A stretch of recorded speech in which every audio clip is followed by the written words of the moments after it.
Hi guys, that's DJRSNF88 speaking, with another review. Now it's been a bit of a while since I've done one, so I may be a bit rusty, and also this review is going to be a bit different as the product in question is a multiple unit, and I have never reviewed, or I haven't owned until this point, a multiple unit, but finally I've got round to getting one, and I'm going to review it for you, and so it may be a bit longer than a normal review, purely because there's a bit more to get through than a normal locomotive, as this is a free car set, so there are technically free products to review.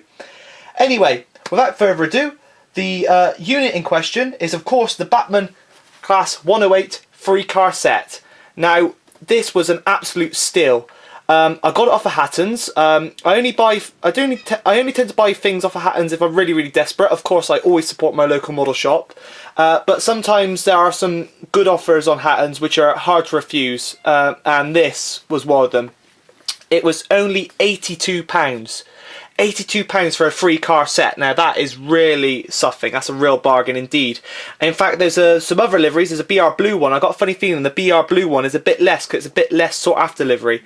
Now this one, of course, is in the what the iconic DMU livery, of course, which is, we turn on the end, BR green with Speed Whiskers, which is the iconic livery for this class of unit.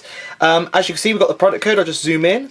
It is 32913, Class 108, free car DMU, BR green with Speed Whiskers. And as you can see, there's an 8-pin DCC socket in this. I'm not sure how you go about doing DCC with all the lighting and stuff, because there is lighting, as will be mentioned later on. But I do not know how to go into all the DCC stuff, as I run on plain good old DC. Now, on the back, of course, as always with Bachmann, we have the information on the class. Sorry, I'm going to have to zoom in again. Now, these were very iconic units. In fact, a number of them were built. The final production of this class was 333 vehicles, so there was quite a few, and there are now over 50 of these units have passed into preservation. So they are really sought after units indeed, and they had a good service life. I'm not reading this actually from the box itself, I'm just looking at bits of information. The last one was withdrawn from public service in 1993, so really, just the year before I was born.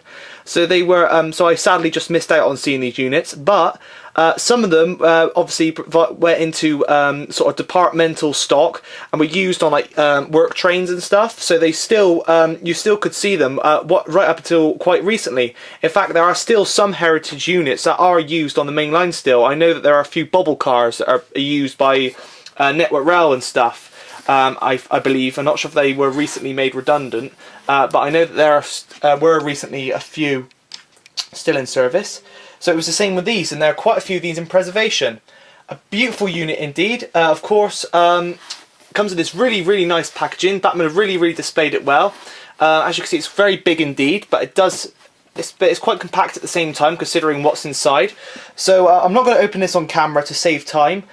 So I'm going to open up the end of the box, and I'll be right back in a moment, and I'll show you what's inside. So see you in a second. Here they are out of their outer packaging. At the top we got the dummy, in the centre we got the centre car, and at the bottom we got the motor. Now there's also another box in the outer packaging, obviously, as there's only 3 cars in the set, so that means there was something else was needed in the box to stop one of them from rolling around. So Bachmann neatly inserted this, which I thought that it was going to just be a blank piece of cardboard like this, but it is actually part of one of their normal standard boxes, as you can see, which is brilliant. Which means if you've got a Bachmann loco which hasn't quite got which has probably got the the centre of the ice cube packaging, but hasn't got the perspex bit that slides over the top or the outer tray, it comes with one of those. So I guess you could use it as a replacement. So very handy indeed. So a little bonus there. Put that to one side. Now I'm only going to open up one of them. I say open up one of them. We'll just take one of them out of its case. I'm not going to get it out of its sleeve, as we'll have it on the track in a second. But anyway, as you can see, this is the motor, and it's very heavy. Although I must admit it's weighty to one end because the motor is in here, as will be explained a bit later. See, it's very well nicely packed, as is always with the Bachmann ice block packaging. There are some separately fitted details, as you can see up there. We've got some vacuum brakes, and we've also got, I presume they're the pipes that would connect the two units together. If you were running maybe a two-car DMU, a multiple unit set, so maybe you get another 3-car set or another 2-car set. I suppose some of those added little pipes in there could be the pipes which you would connect onto the bottom of there. Bit more, we'll go into that in more detail again in a minute. On the bottom of the unit, and so to enhance that. But there are some separately fitted details nevertheless, so it's very nice indeed. So I guess one more thing as well. In the bottom of the actual packaging itself, we got the of course the instruction manual. Just let me bend over and get that. And we've got the usual paperwork. We've got the warranty, we've got the maintenance, and I think there's a club thing in there as always. And of course you've got the instruction manual with all the little bits and pieces you need to know about the models and spares and repairs and stuff like that. So anyway, without further ado, let's get it on the track.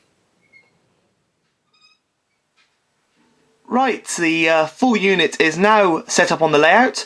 The only thing I haven't done is I haven't connected the rear car, the one in the distance, to the rest of the unit. This is so we can see the detail on the back of it in a moment, rather than me trying to turning around and trying to look at the back of this one. Now, the only difference between the back detail on this front car here, sorry, I just knocked the camera then, to the one on the rear, this one has got the motor in it, and the motor is in the guards compartment, which is in this one here.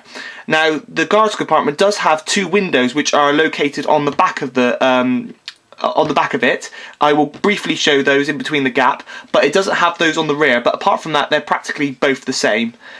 So as with all my reviews, we'll start from the front and work our way to the back. So without further ado, here is the front of the power car, basically the same as the one on the rear. Apart from, of course, the codes. At the top here, not if it will focus, we have a destination headboard, and it says, as you can see there, it says Middlesbrough. Then below it we have the code of the service. Now these 108s, they did have a number of different fronts on them. There are ones which had like a fog lamp, which was later fitted to the centre there. And there were also ones fitted with a bigger head code located above the windscreens there. I do love that type, and it is quite a few two preserved railways in my area. Well, one has a 108, which is the East Somerset Railway, which used to be at Midsummer Norton. But there's also a 107, I believe, which is a very, very similar unit, although slightly different in a number of ways, which also has basically a larger head, which has the larger head code, which I do like. But this has got the smaller one, but nevertheless, it's still very, very beautiful indeed. And of course, one of this model's party tricks, of course, is its lighting, and the head code, the code boxes there, and the headlamps and the rear lamps, which are both in those little units there, as you can see, just where my nail's pointing to. Both the front and tail lights are in there, so depending on what direction the unit is travelling, do light up, including, and also the interior lighting as well. So it's a very, very clever unit indeed. As you can see, there's plenty of cab detail in there. There isn't a driver in there. I suppose Bachmann did do that. They normally do it for the rest of their diesels, but not on the DMUs. I suppose this is because it could be travelling one of two ways, of course. Well, with the diesels, they tend to put a coupling on one end, although I think they have changed that recently, but they still put the driver in one end anyway, which I think is the number one end it tends to be in the diesels. But in the units, they haven't. But you can see there's still plenty of cab detail in there. You can see you've got the handbrake there. There's also the handle there. Also, you can see there's a nice little print there as well of the warning overhead there, which is perfectly legible, although the camera is not picking it up properly.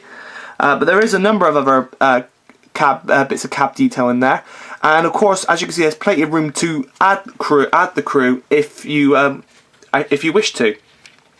Now we can see the Speed Whiskers here. Now, Speed Whiskers is the type of paintwork that was applied to these units. It was the first livery that was really applied to the DMUs. This was before yellow panels came in. And really, they did this, I suppose, hence the name Speed Whiskers, to make it look like the unit was going faster than what it was, I would guess. It's a beautiful piece of artwork indeed, and I do love, as many people do, DMUs in this livery.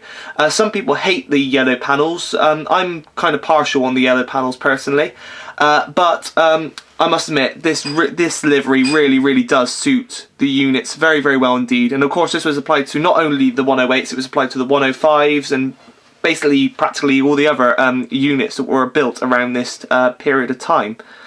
Then we come below that, we've got the buffer beam, and as you can see there is plenty of rivet detail on there.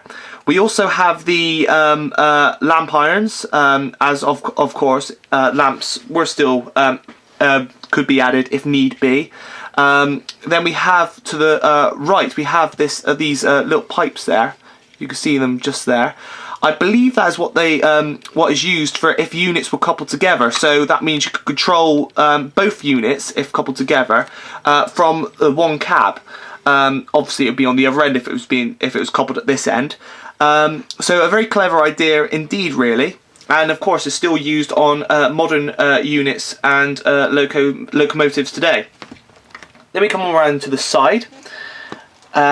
We've got the beautiful livery continues on around. As you can see, there's that cream stripe above the Speed Whiskers there, and that continues all the way down the whole unit and all the way around and back around to the other side. It's all the way around, as the same with the one on the top. The Speed Whiskers, as you can see, are separate at the front there, and it's the same on the rear car as well. You can see this is an Eastern Region unit, which, you know, obviously doesn't really matter, to be quite honest. As you can see, it's E50621. The centre car is E59387, and the rear car is E50643. I presume this is Bachmann have modelled this on how this unit would have run, as it's quite a mixture of numbers. But you can see there's plenty of interior detail in there. You can see all the chairs in there, all in their blue livery. I've travelled in a number of these units, as mentioned, on various preserved lines, or similar units on preserved lines around the country. And they do have blue interiors. Obviously some of that has changed over time, but the majority of them do still have the original blue interiors. I believe it was the original colour used on these units, as well as maroon, I think. Anyway, we have the crest on the side, which, as you can see, is perfectly very easy to read. British Railways, and then of course you've got the lion holding the wheel in the centre there. If we come below, we have, of course, the engine. Obviously this is the real engine, not the motor in the model. These sort of engines were basically like Leyland engines. I'm not sure if Leyland engines were used on the 108s, but I know that the class I've seen on, like again I mentioned the units that are preserved around the country. You can see the Leyland badge on the side. Basically those engines were used in trucks and all manner of other machinery, so they're pretty bog standard. But they fit quite well on the units. As you can see, there's the exhaust there. Now that goes around and under the whole unit, and then up at the back here, where you can see the exhaust pipes, which are there. Here's the guards compartment I was on about. That is where the motor is very well hidden. Obviously with the interior lighting, this area does not light with this small section you can see in shot, purely because that is taken up by, well, 100% of the motor really. That is all one motor. There's no like multiple bogie drive like on the other diesels that Bachmann make. It is all just one bogie. But then again, that doesn't really matter, because basically it only needs enough power to really power itself. Or maybe you could add a CCT, because sometimes these units when they were in service did occasionally pull a tanker, because quite a lot of these were used on branch lines, so they were maybe coupled up to a milk tanker or a van or maybe a CCT unit, obviously to take it to its next destination, hence the buffers and the couplings on the front. But yeah, that's the guards compartment there. The roof detail is pretty standard, all the same really as an average coach really. It's basically how the units would have been. Don't know why the camera's having trouble focusing today, but there we go. Then we come on to the centre car, and as we can see there, we have another lamp iron. I suppose that was added just in case the centre car needs to be moved around a yard by a shunter or something.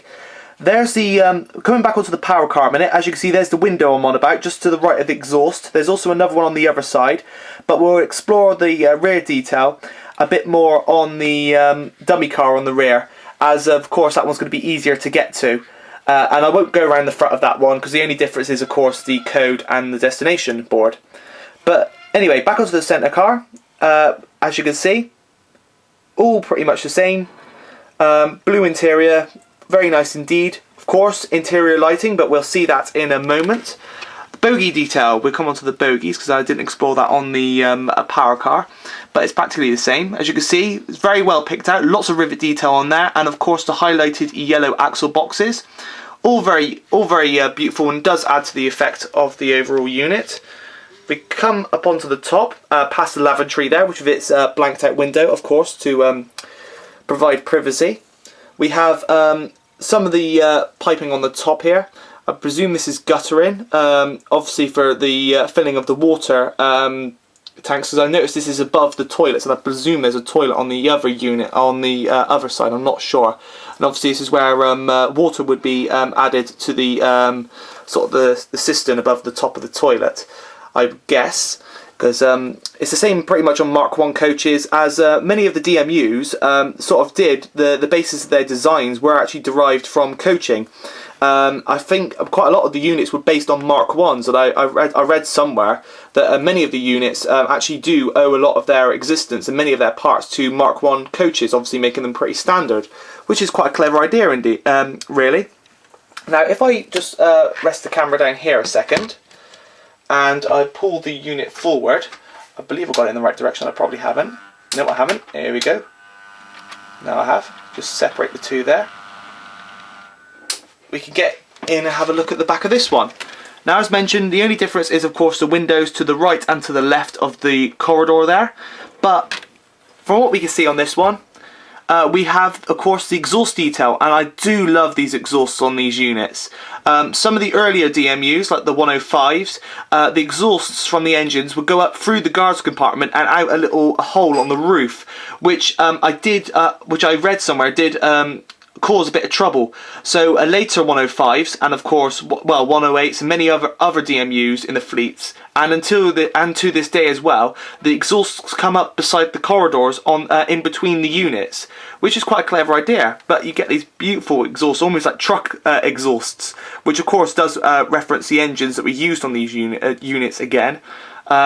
I'll put a little description on the bottom of the screen now what the engine actually was in the 108. So I'm sure there was a bit of a variety, but I believe it's probably Leyland engines. As mentioned, I've seen a number of units with that branding on the side of the block. So, but yeah, again, we've got lots of buffer detail. No red buffer beams in between the units, funny enough, only on the top and the tail. But as you can see, lots of rivet detail. One thing I better mention as well is the couplings. Now, the couplings in between the units are totally different to the ones, of course, the NEMs on the narrow tension lock couplings on the front and the rear of the car. This is purely because these are, obviously the units are designed just to couple themselves together. Obviously, you wouldn't put a Mark 1 in between these. So Bachmann have gone with these sort of European style couplings. I believe it's very similar to the design that you see on like the European models, the HO scale models. Basically, it's a bit different to a tension lock. Basically, instead of the hook itself rising, the sort of the ring rises. And I must admit, they are a bit of they're a bit complicated to attach, as you can't really sort of push the two units together and they couple up like a tension lock. So you sort of have to lift the hook over each other and then sort of push them together, which of course is a clever idea. It means the unit doesn't come apart when it's driving along, of course, but it does make uncoupling and coupling up a bit harder. But I must admit, it is miles better, for me anyway, than those bars that Bachmann have been installing lately on quite a lot of the modern units, like the 150, like the first Great Western 150 they've just released. It basically has a plastic bar which connects you plug in and connects the two units together, and it's almost pretty much permanent, which means obviously what I do is I take the units off the track at the end of the day and I put them in the boxes. if I was to get a modern unit, I wouldn't be able to do that, as it'd be practically permanently coupled, and you really sort of have to force them apart, and inevitably those bars do break. But thankfully, Bachmann have gone with this design of coupler for this unit, which makes personally my life getting these units in and out of the box a whole lot easier. So anyway, I'm going to pause the video here again. And of course I will couple up the rear car to the rest of the unit here, and we will do a little bit of running. So be right back in a moment. With the unit now fully coupled together, and without further ado, we will see how she performs. Again, this is on the HM2000 controller. I still haven't got around to replacing it, but if we turn the dial ever so carefully, start to apply power. Look at that.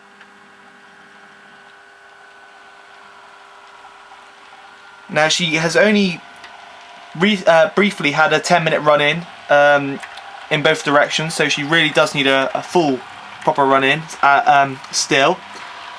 But for the review anyway, as you can see, still a very smooth pull away, which should come in very handy for my sound edits.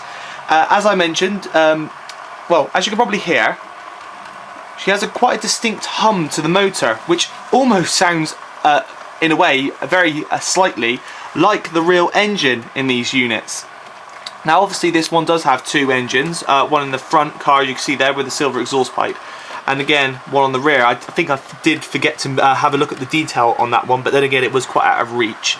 But anyway, these units do have a little growl to them, so it does sort of come with a bit of its own sort of real sound effect, just like the real one. But of course, as you know, I do sound editing, and I do have a fair number of clips of 108s, and of course very similar units indeed, which of course use the same engine. So I will be adding those sounds to this this unit, this model. As mentioned, I probably in the first clip when I was unboxing it, I do intend to run it as a free car, as it is at the moment, but also as a two car, with the both just with the both engine, with both the power and dummy unit. Of course, some of the units again in the local area do. One of them has two. It's like this, has a two power car unit, so one engine in the rear and one engine in the front, but it's a two car unit. But another one is just a one power car unit with a dummy. So the sounds will come in very handy, because basically I can make out that one engine is switched off and one is switched on, which I suppose these units probably would have done to save fuel. Obviously, but free car, you sort of need the extra power because there is a bit more weight to it. But anyway, coming on to the front, and we can see beautiful lamps are working. As you see, this is the front, and you can see the Middlesbrough headboard is lit up. You probably can't make out the Middlesbrough because she's on the move, but as you can see, it's very clearly lit up. As she goes by, I'll put a bit of more speed to her in a minute, so she does go around a bit faster, but she's going around at quite a nice speed. You can see the rear headboard, which says Scarborough is lit, and of course the rear lights as well.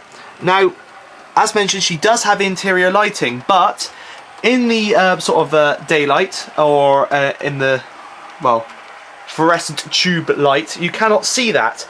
So I will just let her carry on running around to the next tunnel. Not this one she's going through, I'll let her continue on to the next one, and then I'll pause the clip and I will switch the lights off, and then we'll see a lap of her going around with the lights off, which will really enhance the effect of the lighting in her.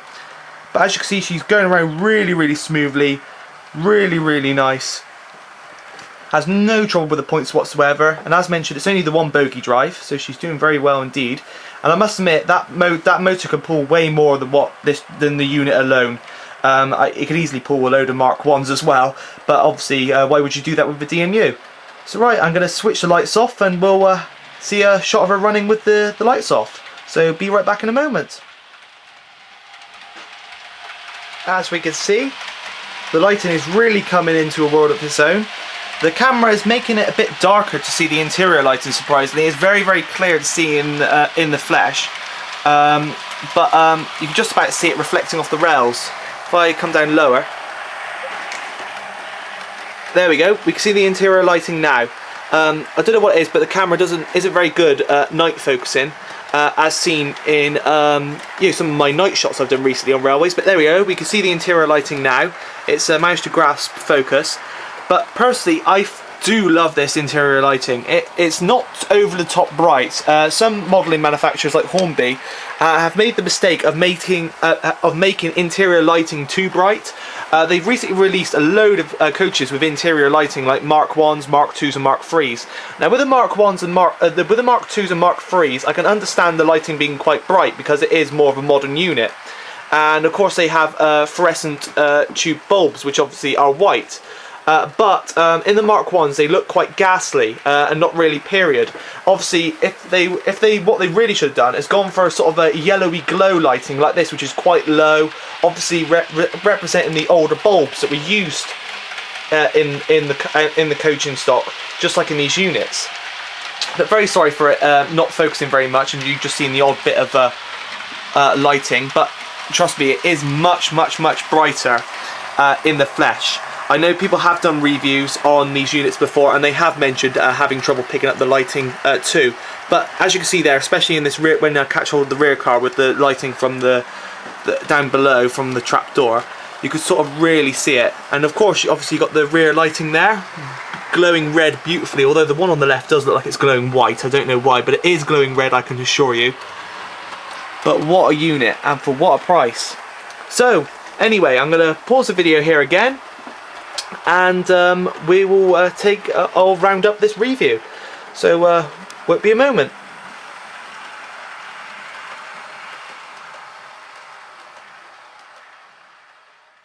So there we have it, the Bachmann 3-car Class 108 DMU.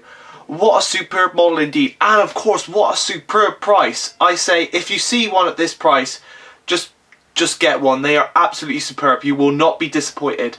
With all the the lighting, the detail, they are just perfect models. And of course, what preserved railway or any railway dating from the 1950s to modern day would be complete without a DMU?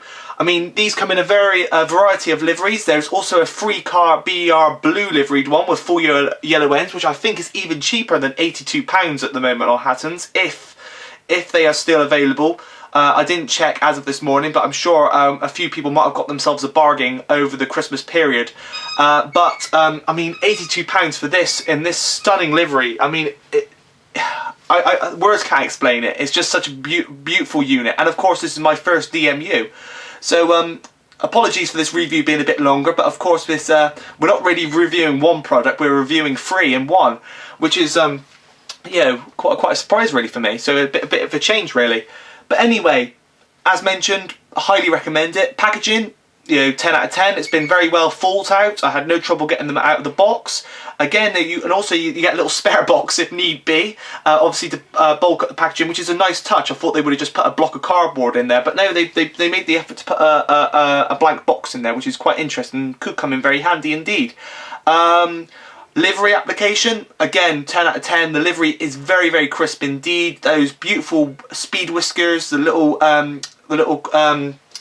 crests on the side, and also I forgot to mention it, I've just spotted it, but underneath the guards compartment there's some very fine text, which is also very legible indeed. I'm sure you can see that somewhere else. I'm very sorry I missed that out. I do always tend to miss things out, but you can just see it there. But that is all legible to do with the guards compartment there. Interior, again 10 out of 10, because obviously it's very well represented. There's quite a lot of cab detail, and again the cab lighting, interior lighting is absolutely superb. It's brilliant. Only time will tell to see how it holds up, because obviously some lighting sometimes does go a bit, after a number of years of service. But for now, it seems to be running really well, and hopefully it'll stand the test of time. Of course, there's a beautiful Bachmann has got a really good spares and repairs service, which of course, and on the list is of course a replacement lighting unit. So overall, 10 out of 10. Brilliant value for money, especially at this price, and well, I would say quite reasonable really at their RRP, which I believe is around £140 at the moment. You got to remember, steam locos are now creeping up to that price, and for a 3-car DMU, that's not too bad. But £82 is a steal. And of course there are 2-car units available in the 108 variety, and of course those are also on special offer at the moment, depending if they are still in stock. I think they're more around the £60–70 mark, but £82 for a 3-car unit, and in this very sought after livery as well. You know, absolutely phenomenal. So without further ado, I better say goodbye for now, and I hope you enjoyed this somewhat longer than normal review. Of course, me blabbering on, and my famous quote as I always add at every end of every update or review. And until the next review or update, I will speak to you again soon. Running video will of course follow, and I'm sure we'll see her featuring in some of my sound edits very soon indeed. So that's all for now, and speak to you again soon.